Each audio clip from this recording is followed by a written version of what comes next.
Assalamualaikum warahmatullahi wabarakatuh.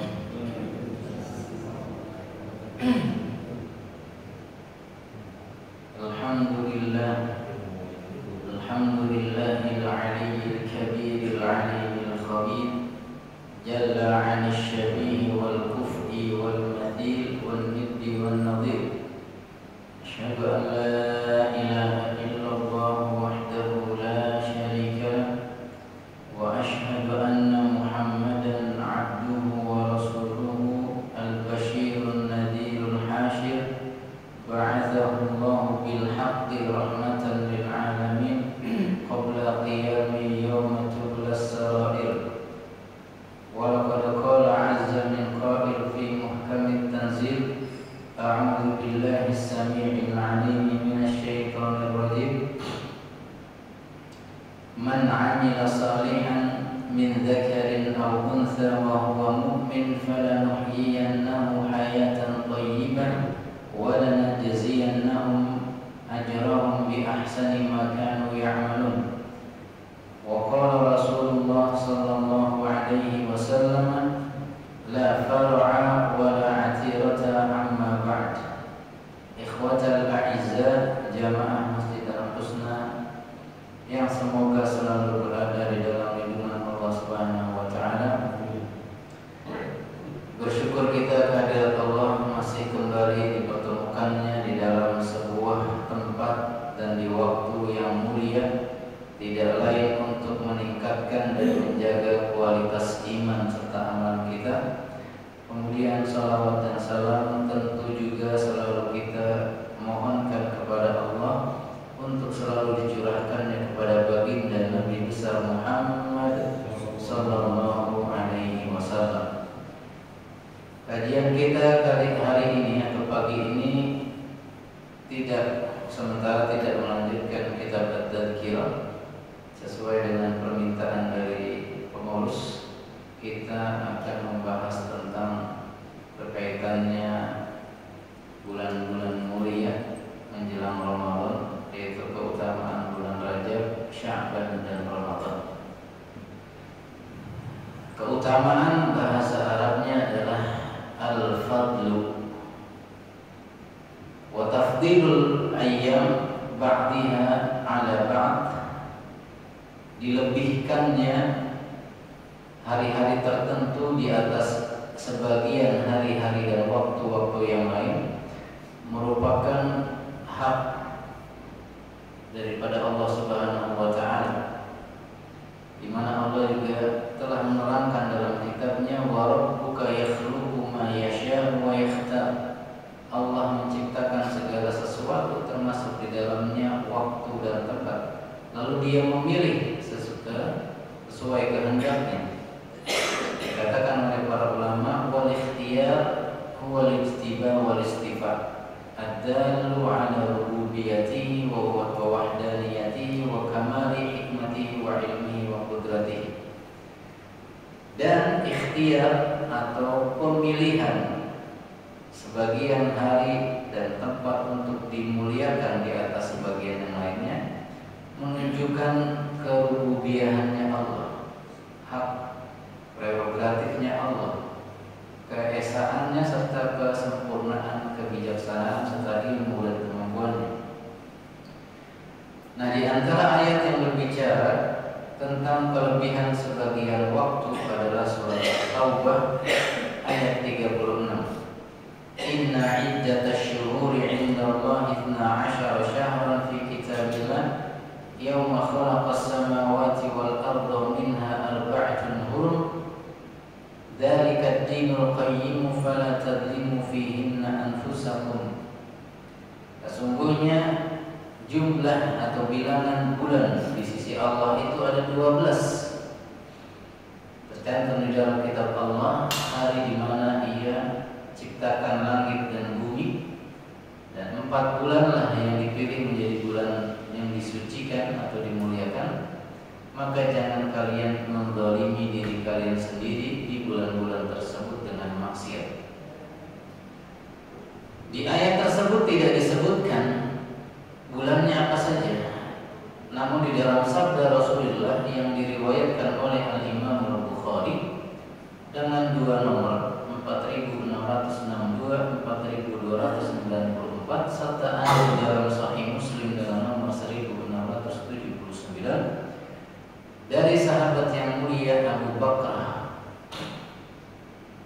Ia mengatakan bahwa Nabi saat berkhutbah di Hajjatul Wada' beliau diantaranya mengatakan inna zamana qad istadara ka hayatihi yawma khalaqas samawati wal ard as-sanatu 12 syahra minha arba'atun hurum thalathan mutawaliyatun dzul qa'dah wa dzul hijjah wal muharram wa rajab mudhar alladhi baina jumada wa sya'ban. Sesungguhnya waktu itu terus berputar sebagaimana di awal penciptaan langit dan bumi, dan di dalam satu tahun itu ada 12 bulan, diantaranya 4 yang disucikan atau dimuliakan, 3 diantaranya berturut-turut atau berurutan, yaitu Dzulqa'dah, Dzulhijjah, dan Muharram, sedangkan Rajab sendiri.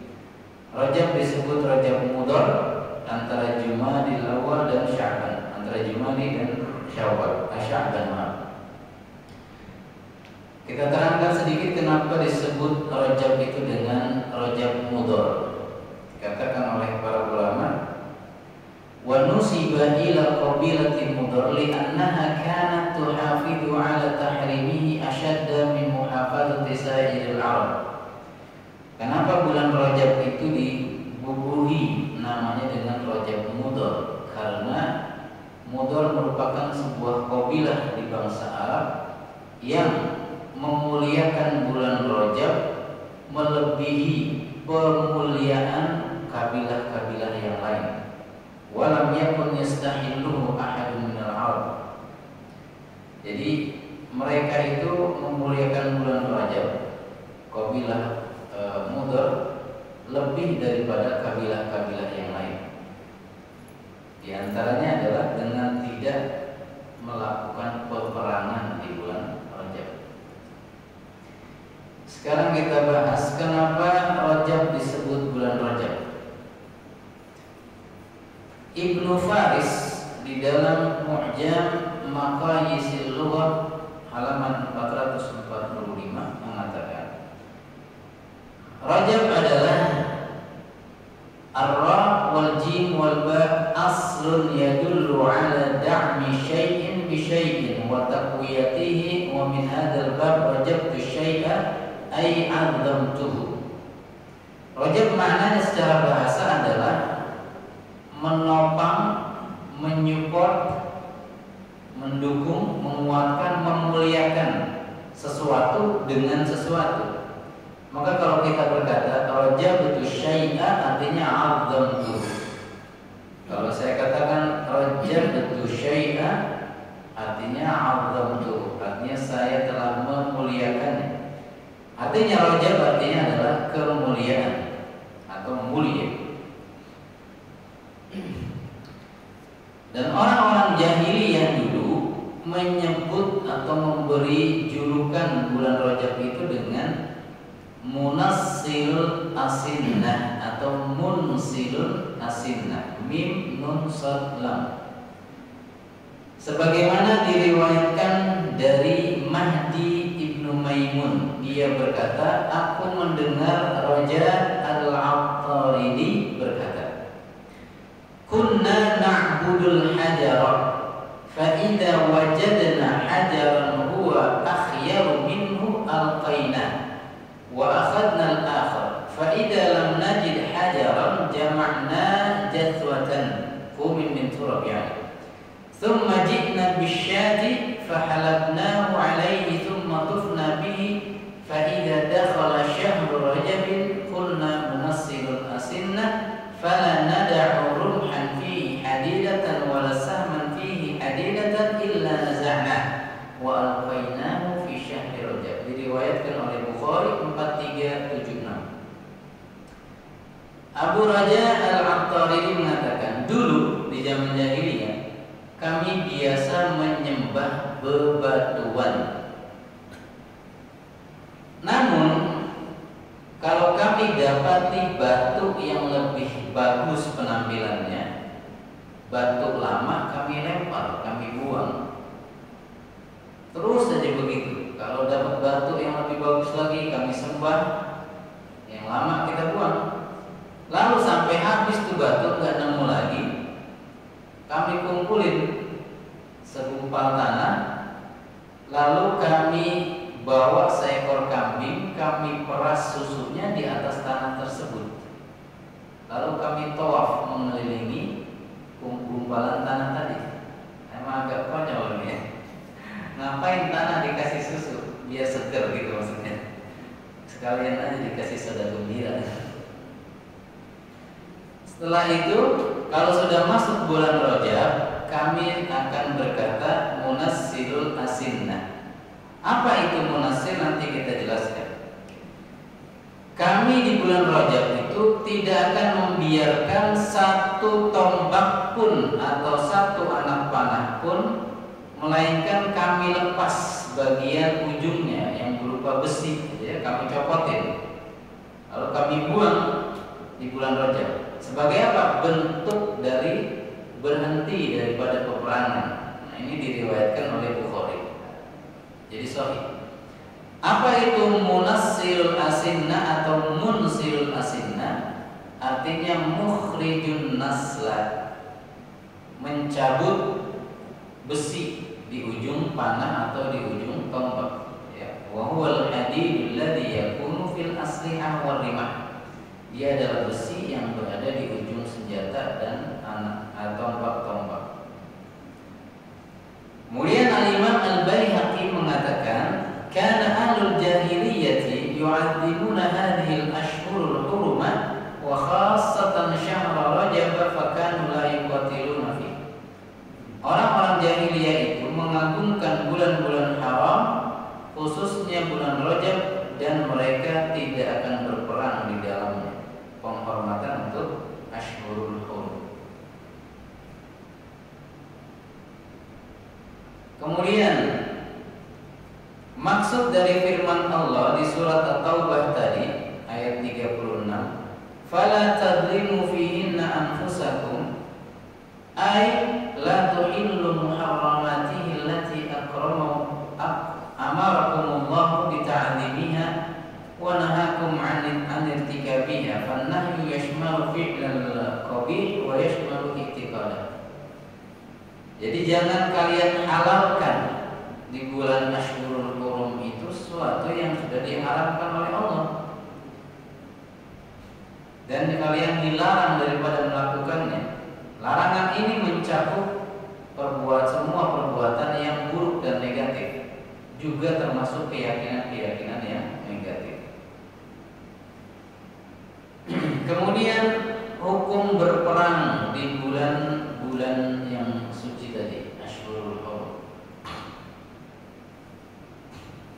Di dalam surat Al-Baqarah ayat 112, yas'alunaka 'anil syahril harami qitalin fihi qul qitalun fihi kabir. Mereka bertanya kepada wahai Muhammad tentang hukum berperang di bulan suci. Katakan kepada mereka, berperang di bulan suci adalah kabir, perbuatan dosa-besar.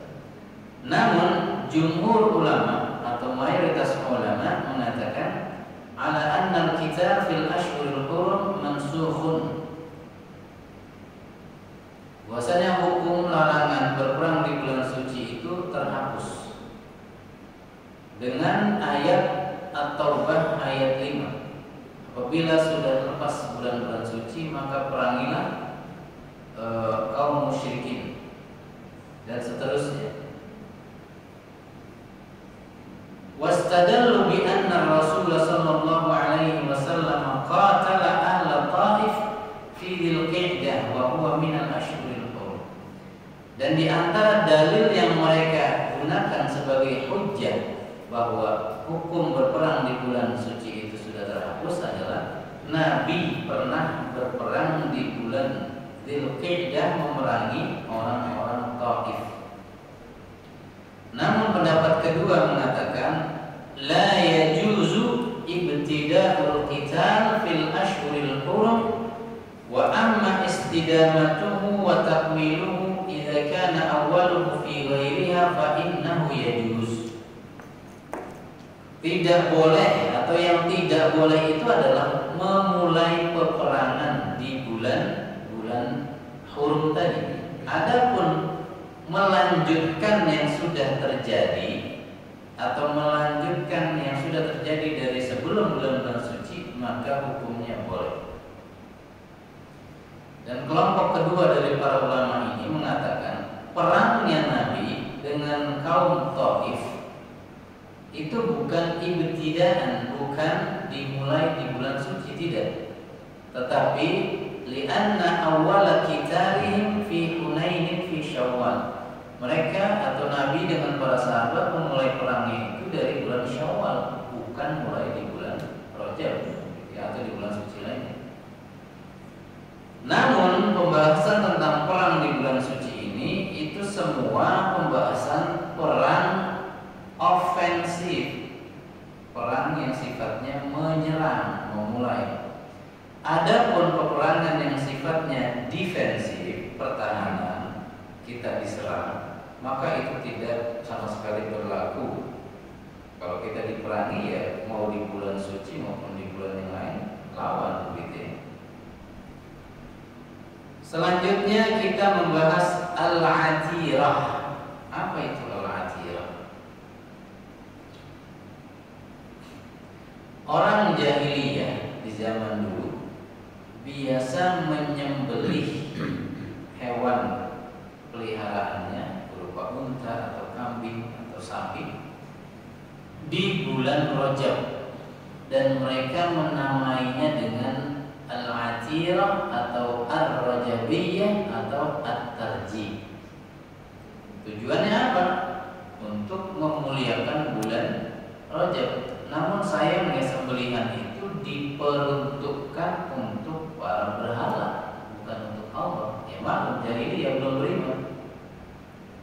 Nah, lalu bagaimana hukum atirah ini, menyembelih hewan di bulan suci? Apakah perilaku ini diadopsi oleh hukum Islam? Masih berlaku enggak? Masih boleh enggak? Kalau misalnya kita sembelih tapi untuk Allah gitu, bukan untuk berharap.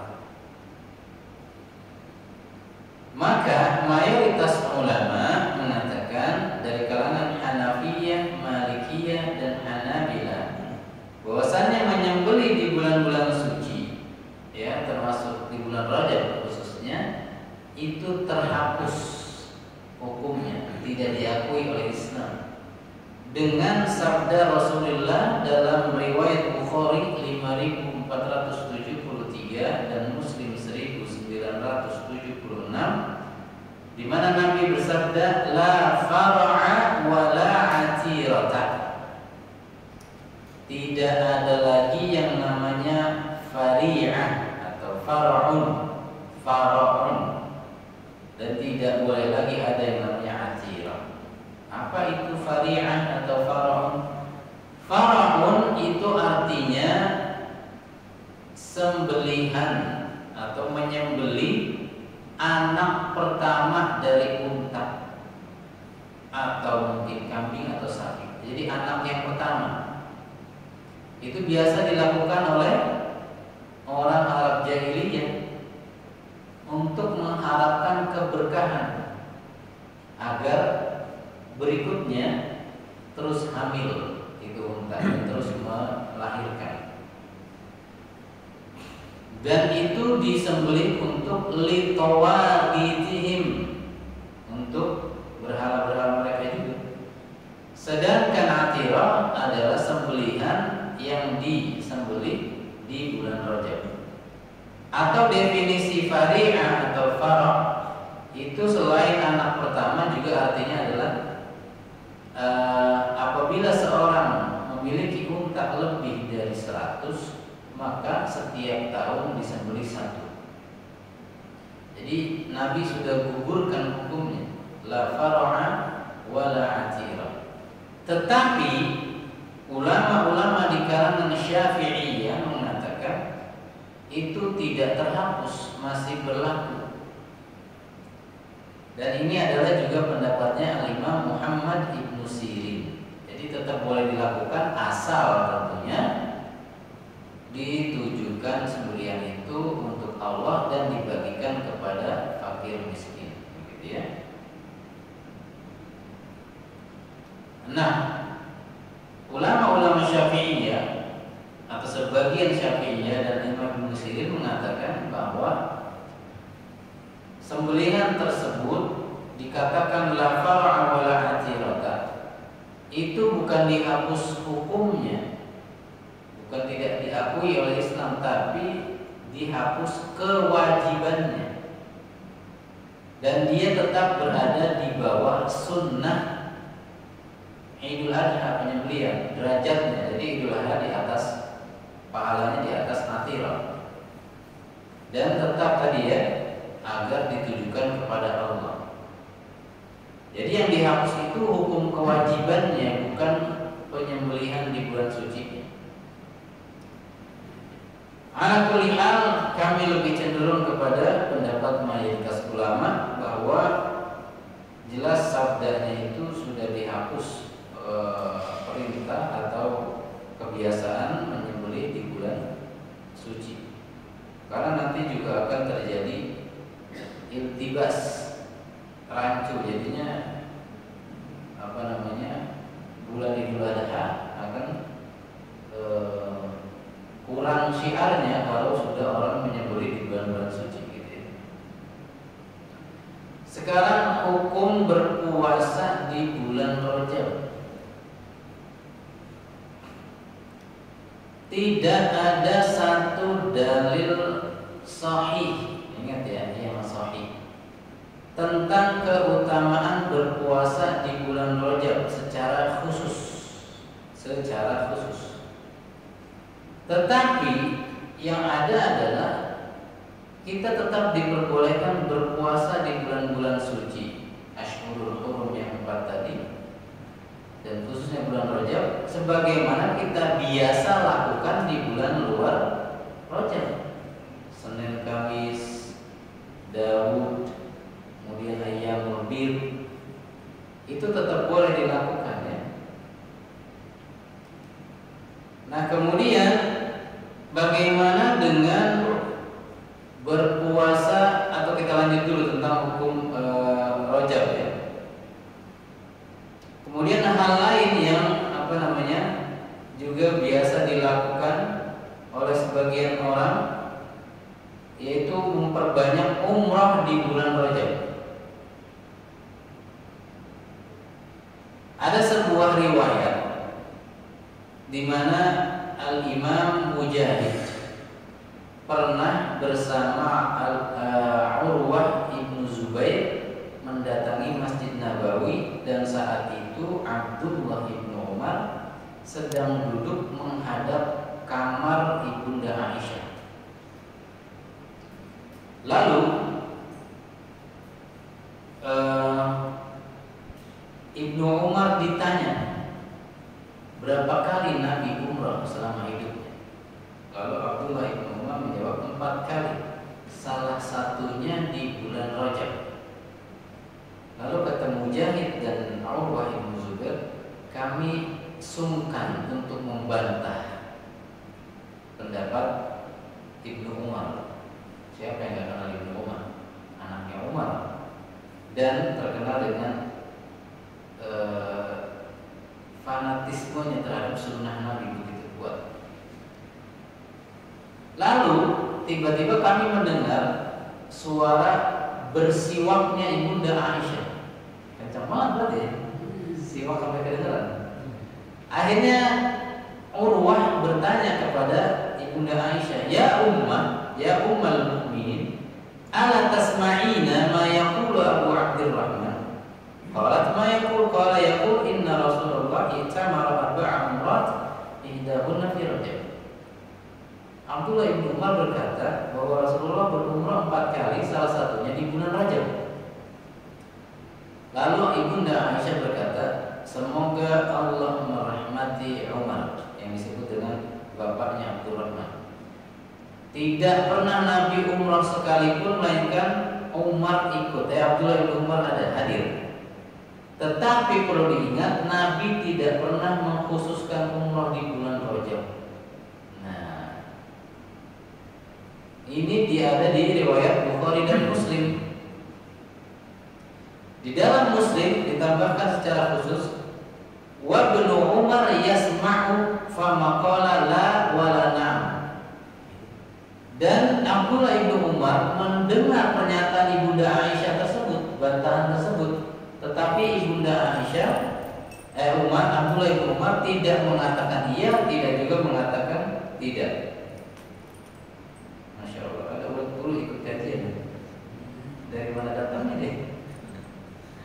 Nah, Al-Imam An-Nawawi berkata, diamnya Abdullah ibnu Umar atas pernyataan ibunda Aisyah menunjukkan bahwa Abdullah ibnu Umar itu mungkin lupa waktu dia membersamai Nabi karena saking seringnya banyak itu. Bisa jadi itu kerancuan ingatan. Jadi bisa salah. Karena dia tidak membantah ibunda Aisyah. Ini menunjukkan bahwa Rasulullah tidak pernah mengkhususkan memperbanyak umrah di bulan Rajab. Yang ada dalil khusus tentang umrah adalah hadis yang diriwayatkan oleh Al-Imam Ibnu Majah 2992, Imam Ahmad 17600. Umratu fi Ramadan ta'dilu hajjatan. Berumrah di bulan Ramadan hampir setara dengan sekali haji. Itu yang ada dalilnya, yaitu bulan Ramadan. Sedangkan bulan Rajab tidak ada kekhususan untuk memperbanyak umrah. Sebagaimana juga ada di dalam riwayat Ibnu Abbas di Bukhari 1863, Muslim 1256. Ketika Nabi pulang dari haji wada, dia berkata kepada Ummu Sinan Al-Ansariyah, "Ma mana'aki minal hajj?" Wahai Ummu Sinan, apa yang menghalangimu untuk ikut berhaji bersama suamimu bersamaku? Lalu ibunda atau Ummu Sinan berkata, Abu Fulan, ta'ni zaujah kana lahu nadhiha hajja ala ahadihima wal akharu yasqi ardan lana. Jadi kata beliau Ummu Sinan, saya tidak ikut haji bersama suami dan Anda wahai Rasulullah, karena kami hanya punya 2 unta yang disebut dengan nadhih. Jadi nama-nama binatang itu sesuai fungsinya, beda-beda. Jadi unta yang untuk menyiram tanaman itu disebut nadhih. Nah, kami punya cuma 2, yang satu sudah dipakai suami saya untuk ikut umroh, satu lagi buat menyiram tanaman. Nah, kalau saya pakai juga dua-duanya berarti nggak ada yang menyiram tanaman saya. Lalu Nabi menghibur beliau, udah tenang aja, nggak apa-apa. Fa inna umrata fi Ramadan taqdi hajjatan aw hajjatan ma'i. Sesungguhnya umrah di bulan Ramadan itu mengqadha, artinya bukan menggantikan kewajibannya ya menurut para ulama, tapi hampir setara pahalanya dengan haji atau haji bersamaku. Nah, jadi yang ada kekhususannya adalah haji di bulan Ramadan, bukan di bulan Rajab.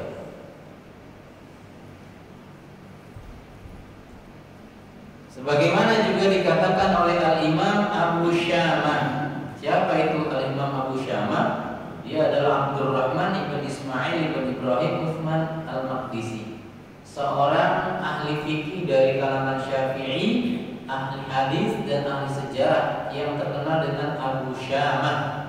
Kenapa disebut Abu Syamah? Syamah itu artinya tai lalat. Banyak di atas dahi beliau itu tai lalat sebelah kiri, makanya beliau disebut Abu Syamah.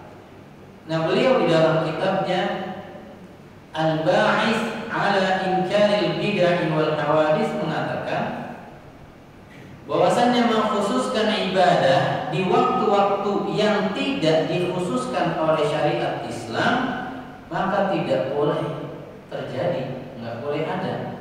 Karena pengkhususan itu adalah haknya Allah. Ya, tidak boleh kita mengkhususkan sendiri, harus ada dalilnya. Kemudian yang terakhir tentang bid'ah-bid'ah di bulan Rajab. Satu, salat ar-raghaib. Apa itu salat ar-raghaib? Saya sendiri nggak hafal itu bentuknya kayak gimana, karena nggak pernah melakukan. Dikatakan oleh Syekhul Islam Ibnu Taimiyah, salatul raghaib bid'atun bittifaqi a'immatid din kama Syafi'i wa Abi Hanifah wa Tsauri wal Auza'i wal Laitsi wa ghairihim, wal hadits al-marwi fiha kadhibun bi ijma'i li ahli al-ma'rifah bil hadits. Salat raghaib adalah bid'ah dengan kesepakatan para ulama seperti Malik, Syafi'i, Abu Hanifah, Tsauri, Al-Auza'i, Al-Laits dan selain mereka. Sedangkan hadis yang menyatakan tentang disunahkan salat raghaib adalah dusta menurut para ahli hadis. Ini kata beliau ya. Yang kedua, membaca kisah Isra Mi'raj. Jadi banyak yang menyatakan bahwa ada peristiwa-peristiwa besar di bulan Rajab, seperti lahirnya Nabi di malam pertama di bulan Rajab, kemudian beliau diangkat menjadi Nabi di malam ke-27, kemudian ada yang mengatakan di malam ke-25.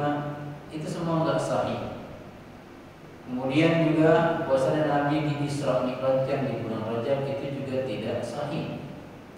Maka membaca kisah Mi'rajnya Nabi dengan mengkhususkan di bulan Rajab juga tidak sahih. Kemudian juga ada sholat Ummu Dawud namanya. Apalagi saya sendiri baru dengar sholat namanya sholat Ummu Dawud di pertengahan bulan Rajab. Ini juga tidak sahih. Kemudian bersedekah secara khusus, ya, ingat secara khusus untuk arwah-arwah yang sudah meninggal di bulan Rajab. Kemudian doa-doa khusus, kemudian juga mengkhususkan berziarah kubur. Jadi semuanya itu tidak memiliki landasan yang kuat atau bahkan tidak ada dalil. Sekarang kita membahas tentang Sya'ban nih. Ada sabda Rasulullah yang berbunyi, "Idzan tasafa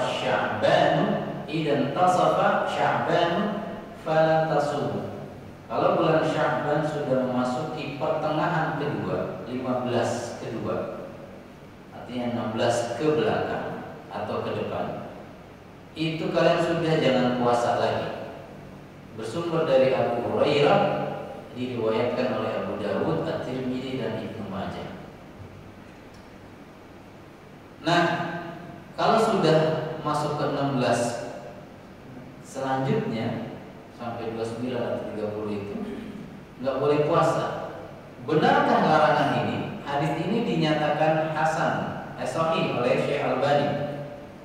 Namun ingat, ada hadis riwayat Bukhari yang tentunya lebih kuat, 1914, Muslim 1082 dari Abu Hurairah, di mana Nabi mengatakan, "La tuqaddimu Ramadhana bi shaumi yawmin wa la yawmaini illa rajulun kana yasumu shauman falyasumhu." Atau dalam lafaz yang lain, "Illa an yuwafiqa dzalika shauman kana yasumuhu." Jangan kalian berpuasa lebih dulu menjelang Ramadan dengan puasa sehari atau 2 hari, jangan. Kecuali kalau sudah terbiasa kalian lakukan seperti di bulan-bulan lainnya. Setiap bulan udah biasa Daud, udah biasa Senin Kemis, udah biasa Ayyamul Bid, itu nggak apa-apa. Berarti ini menunjukkan boleh kalau sudah biasa. Nah, bagaimana dengan larangan tadi? Menurut mayoritas ulama, hadis Abu Hurairah yang diriwayatkan Abu Dawud tadi dan At-Tirmidzi serta Imam Ibnu Majah, menurut mayoritas ulama, diantaranya Imam Ahmad dan Imam Yahya ibn Ma'in, adalah hadis yang munkar. Kenapa? Karena dia sendiri, Al-Ala ibn Abdurrahman sendirian meriwayatkan larangan tersebut, sedangkan orang-orang terpercaya lainnya tidak. Ya, namanya tafarrud, menyendiri. Namun pendoifan ini dibantah oleh Imam Ibnu Qayyim bahwasannya banyak kok di dalam riwayat Muslim orang yang terpercaya meriwayatkan secara sendirian tanpa didukung oleh perawi-perawi yang lain.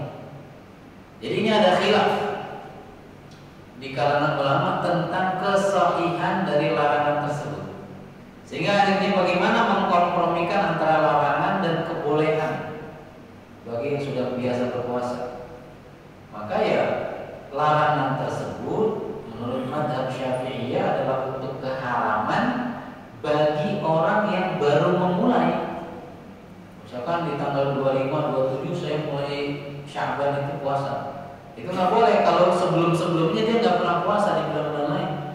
Tapi menjadi boleh kalau dia sudah punya kebiasaan. Nah, larangan atau kebolehan lain yang menunjukkan kebolehan berpuasa di akhir bulan Sya'ban adalah riwayat yang sifatnya umum dari Ibunda Aisyah di dalam Bukhari 1970, Muslim 1156. Bahwasannya Ibunda Aisyah mengatakan, "Kana Rasulullah yasumu Sya'bana kullahu wa yasumu Sya'bana illa qalilan." Jadi potongan awal dengan potongan akhir seolah-olah bertentangan. Kata Ibunda Aisyah, Nabi berpuasa bulan Sya'ban itu seluruhnya. Lalu di potongan berikutnya, Nabi berpuasa Sya'ban sedikit saja. Nah, bagaimana ini? Satu kalimat dari satu orang Ibunda Aisyah kok kayak bertentangan. Dijelaskan oleh Al-Imam An-Nawawi, qauluha, ucapan Ibunda Aisyah, Nabi puasa Sya'ban seluruh hari di bulan Sya'ban, atau Nabi kemudian berpuasa sedikit saja. Ats-tsani tafsirun lil awal. Pendapat ucapan bagian potongan kedua dari Bunda Aisyah yang illa qalila itu, kecuali sedikit saja, berpuasa sedikit saja, adalah tafsir dari potongan pertama. Bahwasanya Nabi berpuasa semuanya, maksudnya jadinya adalah wa bayanu anna qaulaha kullahu ay ghalibu, seluruhnya sedikit saja. Sedikit saja menjadi tafsir dari seluruhnya. Maksudnya adalah Nabi berpuasa hampir di sebagian besar bulan Sya'ban. Itu maksudnya. Ini menunjukkan bahwa berpuasa di Sya'ban pun boleh. Nah, diarahkan lagi ke penjelasan sebelumnya. Kalau sudah terbiasa berpuasa sebagaimana di bulan-bulan lainnya, dengan puasa apa? Senin Kamis. Bukan puasa-puasa khusus, bukan. Tapi Senin Kamis, Ayyamul Bid, dan juga Daud misalnya.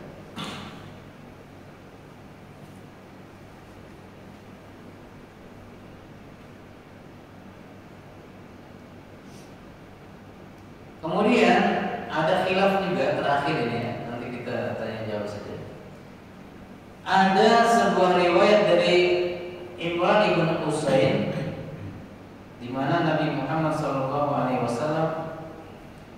mengatakan kepada seorang laki-laki, "Ala sumta sararus syahr." Ada puasa yang disebut dengan puasa sarar asy-syahr. Dalam versi lafaz riwayat lain, surar atau sirar dalam riwayat Imam Ahmad. Apa itu puasa sarar? Ada 3 pendapat di kalangan ulama. Sarar itu bisa bermakna akhir bulan, semua bulan, 3 hari di akhir bulan. Karena makna sarar itu adalah listisrarul qamar atau listitarihi. Bulan sudah mulai redup gitu ya, maksudnya tidak terang sebagaimana di awal-awal atau di tengah. Maka makna sarar itu akhir bulan. Nah, ini juga menunjukkan bahwa boleh kalau gitu bulan puasa bulan Sya'ban di akhirnya untuk berpuasa. Tapi sekali lagi bagi orang yang terbiasa. Makna yang kedua, sarar atau surar jamak dari kata surratun, yaitu wasatu kulli syai'. Surah itu artinya tengah dari segala sesuatu. Makanya pusar dalam bahasa Arab disebut surah karena dia ada di tengah. Nah, maka yang dimaksud dengan puasa di tengah bulan adalah puasa Ayyamul Bid. Sebagian ulama lain menyatakan surah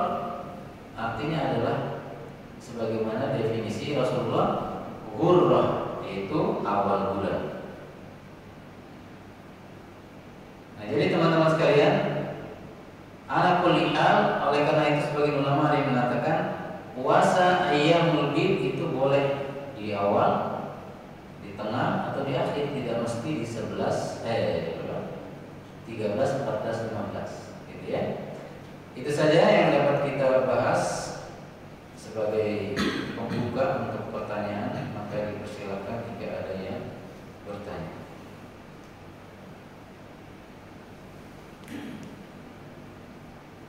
Ibadah-ibadah yang biasa kita lakukan di luar bulan Hurum menjadi lebih besar nilai pahalanya, iya. Karena dikatakan oleh para ulama, waktu dan tempat yang dimuliakan oleh Allah akan menjadi dilipat gandakan pahalanya atau bernilai lebih mulia. Sebagaimana maksiat dan dosa bila dikerjakan di tempat dan waktu yang dimuliakan, maka nilai dosa tersebut jadi lebih besar. Namun tadi yang kita ingin katakan adalah tidak ada pengkhususan, maka tidak ada misalnya jenis qiyamul lail yang berbeda, tidak ada. Tidak ada jenis puasa dan baca Quran yang berbeda, tidak ada. Sama saja, cuma pahalanya dilebihkan. Kita nggak tahu bentuknya saja seperti apa pelebihan itu atau melebihkannya Allah itu.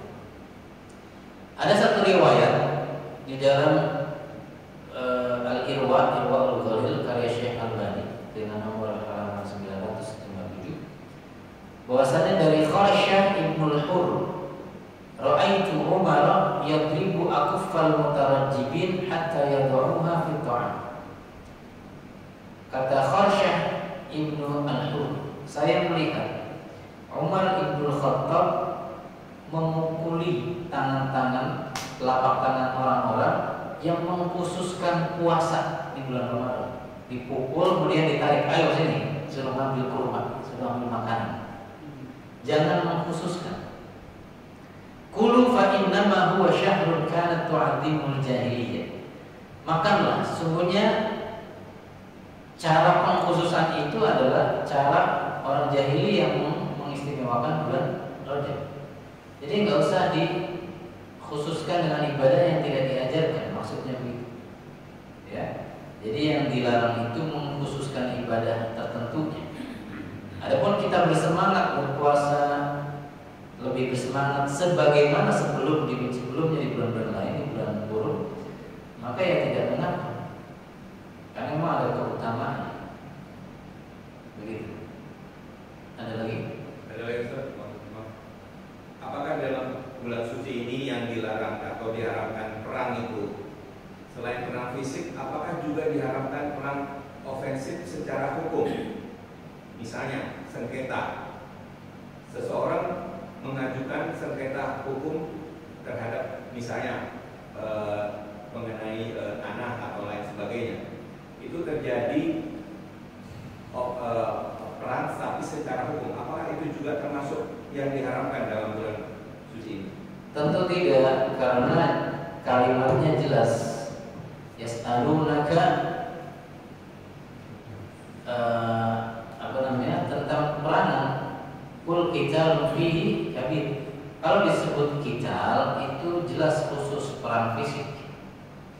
Karena itu berkaitan juga dengan innaman nasi'u ziyadatun fil kufr. Jadi orang jahiliyah dulu itu mereka, sebagian besar mereka ada yang biasa memonopoli bulan itu. Jadi mereka tahu bahwa bulan-bulan itu suci untuk berperang, tidak boleh, tapi suka digeser-geser. Dan perang yang dimaksud bukan sengketa, perang fisik.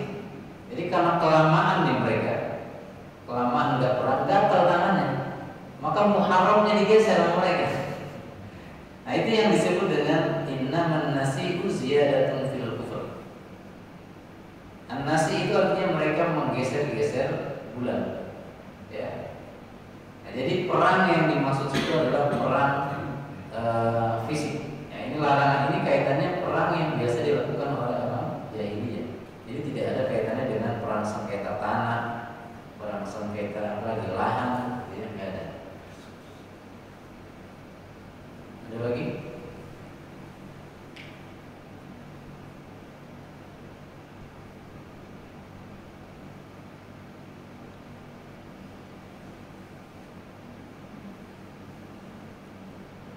Dan juga kita sudah bahas bahwa menurut mayoritas ulama larangan tersebut sudah dihapus.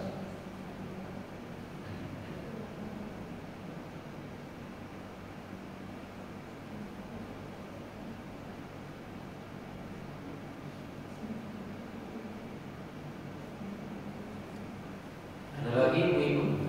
Larangan yang mana? Yang dihapus larangan yang mana setelah sejumlah ulama? Ya tadi yang khilaf mengenai larangan berperang di bulan Hur, bulan suci.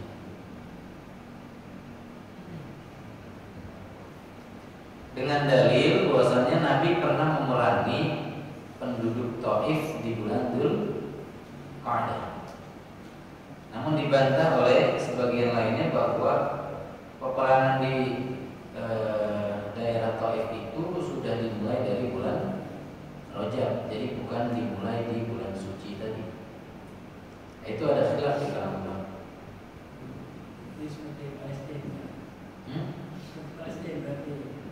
Seperti Palestina. Nah, kalau Palestina itu kan tadi jatuhnya kepada orang defensif.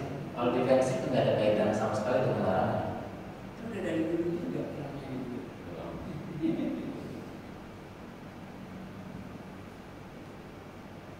Ada lagi Bu? Apa tuh? Mengenai kebiasaan ziarah kubur di sebelum beberapa minggu sebelum Ramadan, kadang orang kubur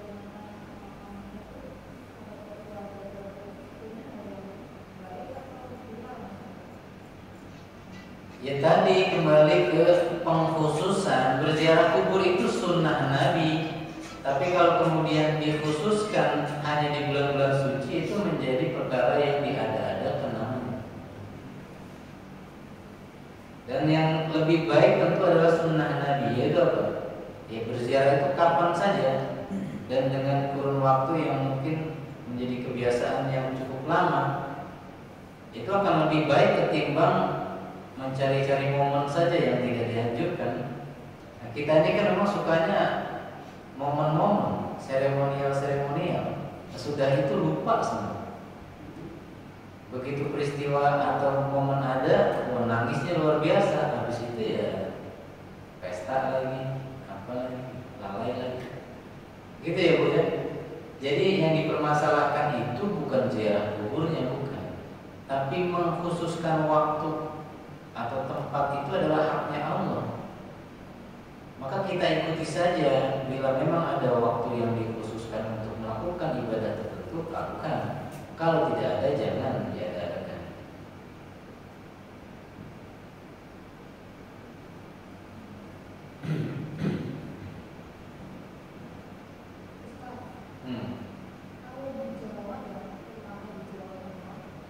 Maaf Bu, nggak kedengeran Bu.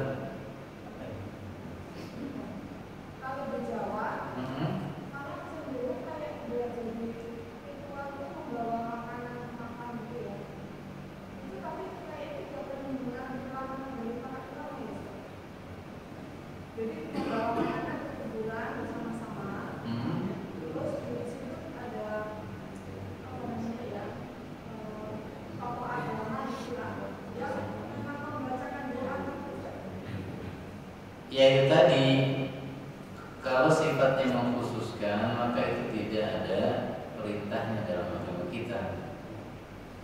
Maka dikhawatirkan masuk kategori bid'ah atau al-hawadits. Apalagi bawa-bawa makanan ke kuburan itu ngapain?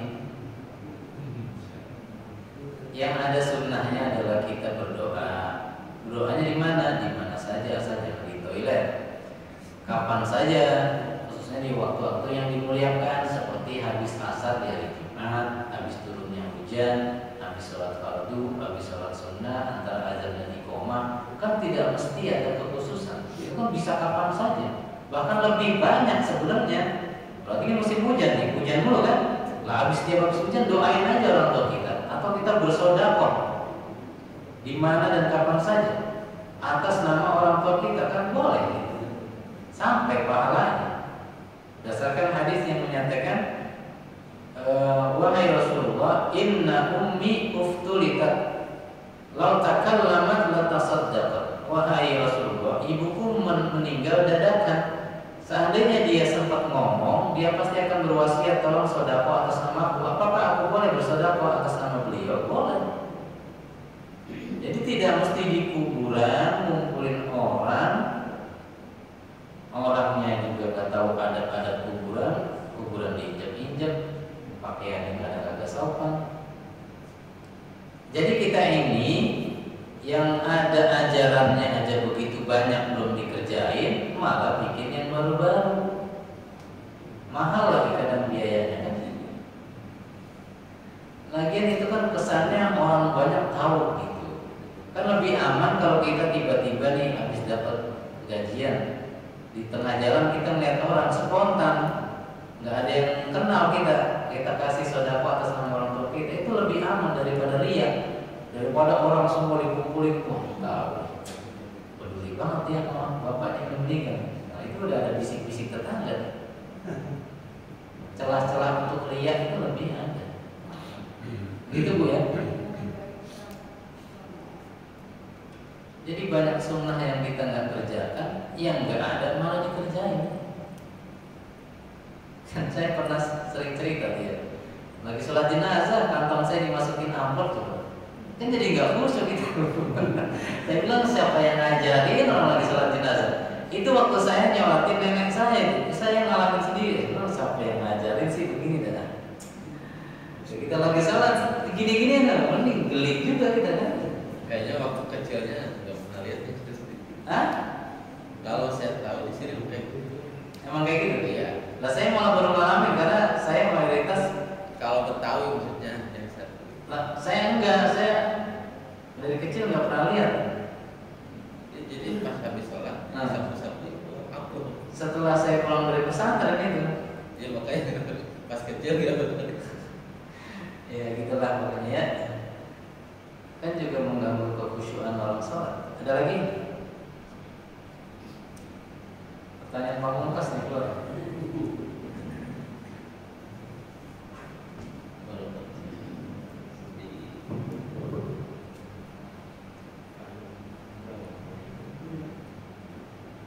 Ya, sana Ustaz. Kebenaran Muhammad tadi kan ada kisah tadi saja tentang Arab jahiliyah tadi Ustaz. Di satu sisi dia tahu kan itu tentang bulan Muharram ini dan kemuliaan bulan-bulan ini kan. Tapi kan ketika dia beribadah tadi memerah susu di tanah tadi bulan ini, itu sebenarnya terjadi apa namanya? Anda dan saat itu. Terus pertanyaannya dari mana dia tahu gitu kalau bulan itu dia udah apa mulia gitu. Kan dia udah tahu tentang mas'uliyah syariat agama ini. Ya, sebagaimana tawaf di Ka'bah itu sudah ada di zaman jahiliyah. Dari mana mereka kok tawaf? Ya karena warisan-warisan ajaran Ibrahim ada. Kemudian diselewengkan tawafnya pakai telanjang. Bulan suci itu mungkin dari Nabi Ibrahim sudah ada bahwa bulan ini tidak boleh perang, tidak boleh maksiat karena lipat ganda dosanya. Mereka sudah paham. Tapi kenapa kok kemudian ditambah-tambah dengan kesyirikan? Ya itulah. Seperti yang terjadi di sini. Kenapa di Betawi ini orang lagi sholat dimasukin amplop, di Jawa nggak ada? Ya itu masing-masing tempat punya kreativitas namanya. Inovasi. Itu karena ibadahnya nggak pakai dalil, jadi bikin-bikin dewek. Angkat tangan pas takbiratul ihram, ada yang Allahu Akbar diputar-putar. Nah itu dari mana? Nabi cuma katakan angkatlah hadwa mankibaihi, setara dengan bahu. Apa yang diputar-putar itu ngapain? Nabi cuma katakan letakkanlah kanan di atas kiri, selesai. Apa diletakkan di ginjal? Buat jagain ginjal gitu maksudnya. Katanya itu ada riwayatnya Nabi megangin pedang. Ya udah itu waktu perang berarti. Sekarang kan ente lagi aman, apa yang megangin ginjal? Nah itu mah kreativitas. Jadi antum salah nanyanya jangan ke saya. Dari mana itu kok susu ditaruh di tanah? Padahal anaknya kekurangan susu.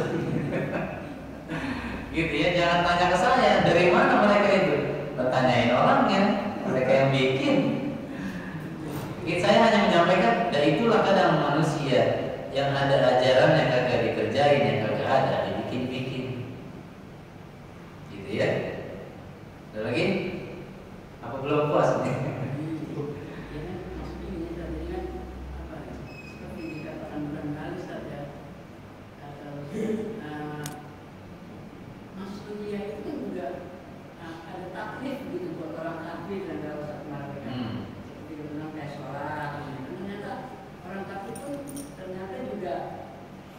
Kewajiban pada taklif terhadap sholat ini dan sudah diwajibkan. Pertanyaannya, sekarang jangankan orang kafir kan gitu, kita sedang muslim aja nggak sholat orang kurus gitu loh. Ya nggak sholat kayaknya kok kewajiban masing-masing kan gitu. Iya. Jadi pertanyaan apa ini? Saya belum. Aduh ini nggak pertanyaannya. Ya intinya mah seperti yang kita sudah katakan. Ketika mereka dikatakan kepada mereka, masalah kakum fi saqar, wahai orang kafir, mengapa kalian sampai di neraka saqar? Qalu lam nakum minal musallin. Mereka mengatakan kami dulu tidak pernah salat. Berarti meskipun mereka kafir, plus dengan kekafirannya, kewajiban itu tetap ada, tetapi mereka menghalangi dirinya dengan kekafiran. Nah, kalau orang beriman saja nggak sholat kemudian kena hukuman nggak sholatnya itu, nah orang kafir masa enak banget, udah nggak sholat, udah nggak. Sebagaimana mereka kalau berbuat dosa juga ditambahin atas kekufuran itu. Jadi ada hukuman kekufuran, ada hukuman dosa. Jadi kalau mereka riba, zina juga ada. Makanya beda-beda hukuman mereka nanti di akhirat sesuai dosanya juga selain kekufurannya.